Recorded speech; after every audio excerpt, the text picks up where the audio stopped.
Powerful weapon, வலிமையான ஆயுதம். இந்த ரேஷ் ஐன் இது ரெண்டும் சேர்ந்தது ரா. ரா அப்படின்னா ஈவில். இந்த ஜைன் அப்படின்னா பவர்ஃபுல் வெப்பன், வலிமையான ஆயுதம். இந்த ரேஷும் ஐனும் சேர்ந்தா ரா. ரானா ஈவில். பிசாசுக்கு எதிரான வலிமையான ஆயுதம். பிசாசுக்கு எதிரான வலிமையான ஆயுதம். சரி, இதுக்கு ஆதாரமா ஒரு வசனத்தை எடுத்து வாசிக்கலாமா? 1 யோவான் 3வது அதிகாரம் 8வது வசனத்தை வாசிப்போமா?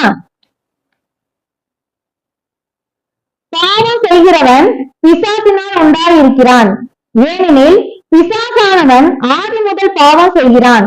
பிசாசினுடைய கிரியைகளை அழிக்கும்படிக்கு தேவனுடைய குமாரன்